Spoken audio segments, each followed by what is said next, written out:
This is Ian Cameron for Sportsbook Review, and this is your NFL Week 7 preview as we run down every single National Football League game for Week 7 action. We'll begin with the London game, London calling. The New York Giants taking on the Los Angeles Rams, Twickenham Stadium, London, England, 9:30 a.m. Eastern start time.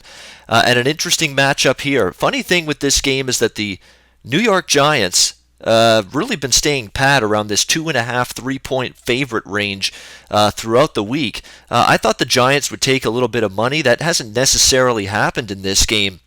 I'd certainly do lean to the Giants here. -2.5, -3 would probably have a small bet on them as well prior to kickoff.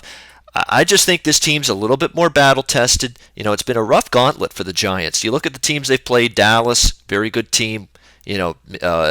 Division game against Washington, Minnesota, Green Bay, pretty tough schedule that they faced. Now you're taking a little bit what I think is a step down in class here against this LA Rams team. I know Los Angeles is 3-3, probably better than people have thought so far this season, but they're coming off 2 losses to Buffalo and Detroit, where we've really seen the defensive injuries, particularly on the defensive line, really take their toll on this Rams team over the last couple of weeks in which they've lost both of those games. So I think Eli Manning and the Giants offense has potential to get on track, maybe have one of their best games of the season. Whereas on the flip side, Case Keenum had no problems picking apart an injury-riddled Detroit defense last week. When you think about the guys that have been banged up for them, Ziggy Ansah, DeAndre Levy, Haloti Ngata, all of them dealing with injuries for Detroit. So Rams moved the ball well against them. Not going to be as easy here. Rams went to London for this game right after last week's game. The Giants waited till later in the week, and usually that's a benefit to the team that travels later in the week. LA's out there all week. They're taking in the city,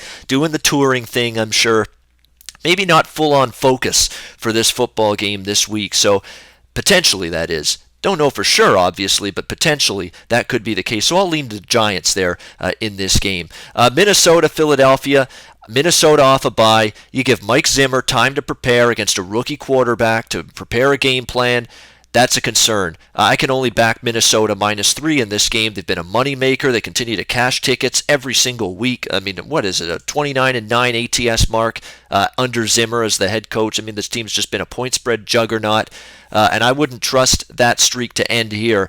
The Eagles coming back down to earth. The concern for Philly in this matchup, Carson Wentz took 6 sacks last week against Washington. That pass rush got to them. And Lane Johnson suspended from this Eagles offensive line due to the drug policy. That's a big absence. And now you're going against an even better, one of the best pass rushes in the NFL that the Minnesota Vikings can throw at you. This could be a rough day in the pocket for Carson Wentz. He could be under pressure, under a lot of duress once again in this game. And Sam Bradford, say what you want. He hasn't made any mistakes. He's got a good quarterback rating, one of the best QB ratings of his career, not making mistakes, and he's got a severe chip on his shoulder, I would think, to go back into Philly and win this game. A rested Minnesota team off the bye. -3, it's a borderline. It's not the great value by any stretch to back Minnesota on the road laying a price, but they keep cashing tickets, and they're the only way I could bet this game is to lay the field goal here with the Vikings. We've got New Orleans and Kansas City next up. Kansas City was a play of the week winner for me last week in the NFL. I gave it out on the video. Andy Reid off the bye, now 16-2 straight up, and they took care of business against Oakland, 26-10 victory. Great on both sides of the football. Did enough offensively, and their defense completely shut down the Raiders in that game. Now they're going up against this New Orleans team, and I'll tell you, the Saints at 2-3. They can throw out the football, and the one thing that the Chiefs have struggled with at times is these very good, prolific passing offenses. We'll see if they can fare better here than they did, say, against Pittsburgh a few weeks ago on that Sunday night game. But I don't trust this New Orleans defense. I mean, this New Orleans defense is beyond bad. Obviously, the problems that they thought would be eradicated once they canned Rob Ryan have not gone away. You're looking at a Saints defense that's just been miserable. 45 points allowed to Atlanta, 34 allowed to San Diego, 38 allowed to Carolina, even though they won that game last week. It wasn't because of their defense. And, I think Spencer Ware and Jamal Charles have a chance to have a big day on the ground, set up play action for Alex Smith to make plays down the field. you know what? It's rare to see Kansas City Chiefs game in the 50s from a totals perspective, 50-50.5, but I don't want the under in this game, not even maybe. Washington, Detroit, there's another game I don't want the under in. I mean, Detroit's banged up beyond belief on defense. Case Keenum, okay? Case Keenum. Not one of the elite quarterbacks in the league by any stretch. Moved the football up and down last week for the Rams against this Lions defense. I don't trust them here against Kirk Cousins. I know Washington's going to be without the tight end Jordan Reed, but they were still able to move the football well enough last week against the Eagles without him, and I think they're going to be able to have a solid game here as well. And on the flip side, Matt Stafford's been terrific for the Lions. I mean, back-to-back weeks now, Philadelphia and LA, he's had big games in the passing game for this Detroit offense.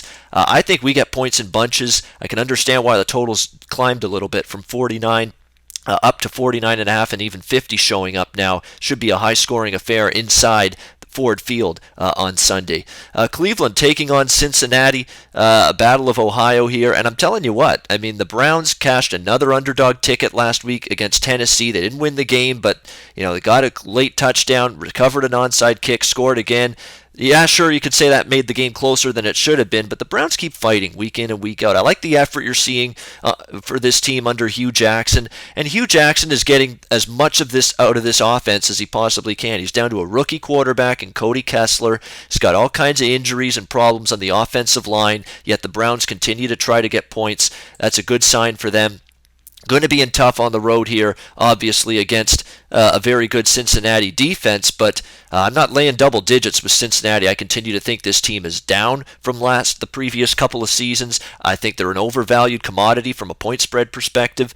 No way I'm laying double digits here with Cincinnati. It's Cleveland or nothing for me in this game. Buffalo, Miami. LaShawn McCoy is the big news coming out of this game, obviously. He's injured. He's not likely to play. Hasn't been fully confirmed. They're now saying game time decision, but either way, he's probably not going, and if he does, he may be less than 100%. That's a big impact injury at the running back spot because you have Gillislee, Jonathan Williams, Reggie Bush, who I think is broken down and way past his prime at this stage of his career. So that's a big drop-off at the running back spot. That being said, Buffalo's dominated Miami, especially here in Miami. I will say this, though. Miami, against Pittsburgh, got off the schneid. They had been having a terrible season so far. They get that win against Pittsburgh. Although Ben Roethlisberger got injured, that had something to do with it. Having a healthy offensive line, finally, for Miami had a lot to do with it as well. They had finally their offensive line intact, and it made a difference last week against the Pittsburgh Steelers. So, a tough spot here for Buffalo. I'm not going against them. They're a hot team right now. But again, last couple weeks they beat San Fran and the LA Rams. Not exactly quality competition in terms of those victories. So I think at +3, I can understand why people were betting Miami at +3. I think there might be a little bit of residual value after their rough start, but they've got the offensive line back. Tannehill played better. Maybe a lean over the total as well in this game, 43.5, 44. McCoy's absence may force Tyrod Taylor to have to throw the football a little bit more, and obviously more throwing. More passing means more clock stoppages and good news for overbetters. Oakland, Jacksonville. Oakland, to me, I don't know if they last week was a sign of things to come, but it was a rough go, 26-10. They had won close game after close game. They finally get shut down by the Chiefs. We'll see if they can bounce back. The one thing Oakland, though, has done well this year is these early start 10 a.m. Pacific time games where they have to travel to the East Coast. They've actually done very well in this situation so far this season. They beat New Orleans in this kind of spot in Week 1. They went to Tennessee, won that game, an early start game. They went to Baltimore, won and covered that game. So 3-0 straight up, 3-0 against the spread for Oakland in these early start kickoffs, which you would think would be a tough spot for the West Coast team traveling east, but they've been able to survive it. I don't know if I trust Jacksonville here, to be honest with you. The Jacksonville Jaguars absolutely stole a win last week against Chicago, 17-16. They probably had no business winning that game. This is a team that, they've won 2 in a row. How many times have they won 3 in a row over the years? Not often. If I had to bet this one, I'd back Oakland, although I just have a philosophical problem with backing Oakland. I think they're overvalued because of all the close games they've won. So if I had to, I'd back Oakland, but it's not going to be on my ticket this weekend. Indy, Tennessee. I don't know how the Colts respond after last week. I mean, that was a dreadful, pathetic, and crushing loss. Had that game in the bank, played prevent defense. Houston gets 2 late touchdowns and ends up coming back to force overtime and then wins the game in overtime. Brutal loss for the Colts. I don't know if they get up off the mat. They're just so bad defensively, so weak in the interior of that defense, and that's bad news going up against this Tennessee ground attack, which I think has the chance to have a really big day against this soft Indianapolis run defense. I think it's a good matchup here for Tennessee, and let's give Marcus Mariota a little bit of credit. This guy is playing better now at the quarterback position, starting to make some plays in the passing game for the Titans. Had a good game. Couple of big plays last week against Tennessee. So you combine the fact that you're getting Derrick Henry and DeMarco Murray on the ground. I think they're going to be able to run the football, set up Mariota in favorable passing situations. Lean to the Titans and lean to the over in this game as well.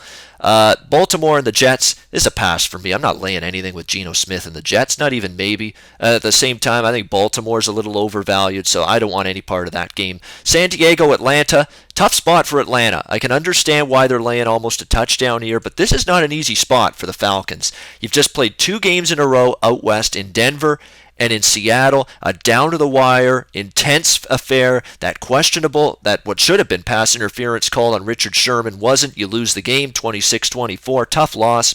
Now, after 2 weeks of back-to-back travel out west, now you return home to face a San Diego team that may not get you as revved up as playing Denver and Seattle did. There is serious concern about whether San Diego's defense can stop Atlanta. I mean, Matt Ryan and this offense continues to roll and make plays happen in the passing game every single week, but it's a questionable spot. And San Diego, I like the fight this team showed when they played Denver on that Thursday night game.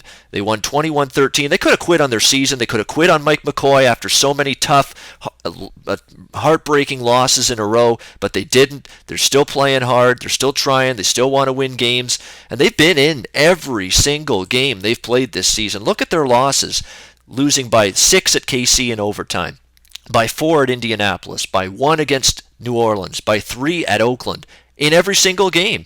Could they be in this game? Despite their defensive concerns against stopping Atlanta, Phillip Rivers in this offense, even without Keenan Allen and Danny Woodhead, been able to move the football still. And that Atlanta pass rush, can it get to Rivers? It's been a little hit or miss so far. So I'd actually leaned a little bit to the Chargers in this game. And for those of you back betting the over, certainly wouldn't talk anyone out of that opinion. It has the chance to be quite the shootout here in the Georgia Dome.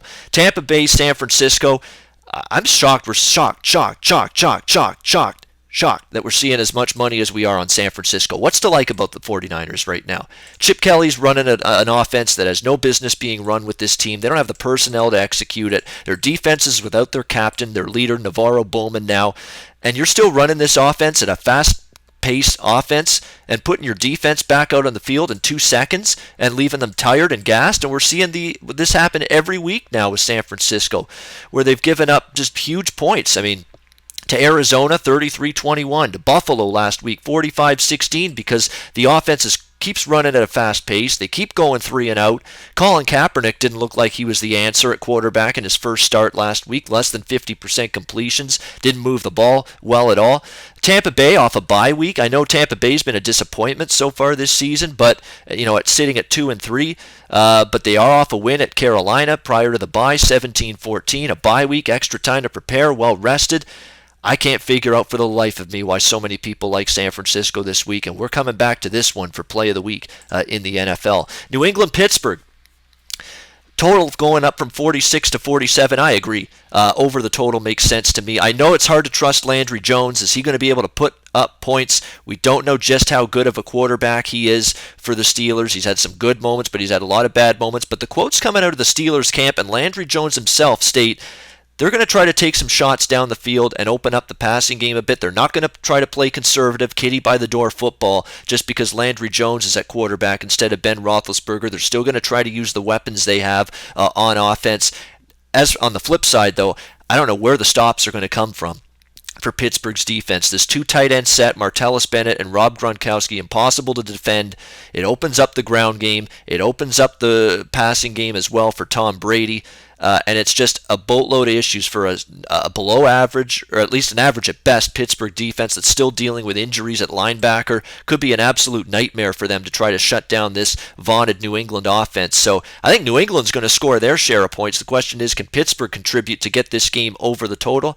I think they can. I think, you could get New England into the 30s, and maybe Pittsburgh could get, 17, 20, something like that. So definitely would lean over the total in this game, 46-47. From a side perspective, New England or pass. They're just a team I have no interest in fading at this point in time. Sunday night, we've got Seattle and Arizona. Arizona got a much better performance. In fact, they've won 2 games in a row, but who did they beat? San Fran and the Jets. Let's see what you can do now against Seattle. It's interesting to point out the divisional rivalry here. The road team won each of the games last year between these two teams, and I'd probably have to lean to the road team here, Seattle +2 in this game.